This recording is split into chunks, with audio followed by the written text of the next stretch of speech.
En fait, tu sais quoi? Tous les joueurs, ils vont me dire pourquoi les footballeurs, ils ont tous des grosses cuisses? Bah parce qu'ils tapent dans un ballon, tu vois, toute la journée. Pourquoi les basketteurs, ils ont tous des vraies épaules? Bah parce qu'ils ont les bras en l'air toute la journée. Ça, c'est intéressant. Les groupes musculaires, on va dire, qui sont associés au tir, c'est quoi? Déjà, c'est l'armée.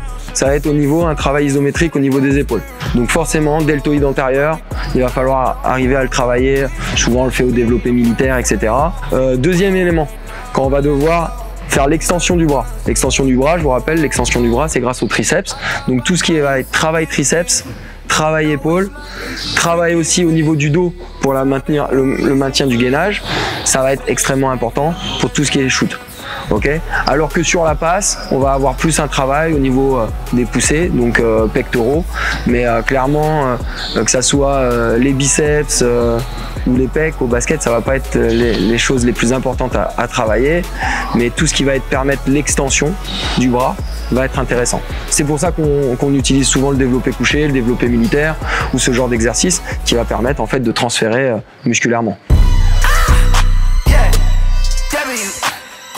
Deux réponses. La première, si tu fais une séance de prépa physique haut du corps, que tu envoies beaucoup de charges, tu seras fatigué musculairement et oui, en effet, tu vas pas pouvoir arriver à marquer tes shoots et c'est assez logique puisque tu auras juste une pré-fatigue importante.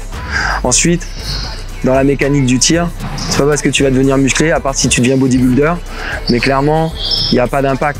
Les seules choses bénéfiques qu'il y aura, c'est que clairement, tu vas être moins fatigué, puisqu'on va dire que si tu t'es renforcé musculairement en termes de force et d'endurance, tu auras une grande capacité de gainage et de maintenir le ballon pour chaque shoot. Donc forcément, tu trouveras ça de plus en plus facile.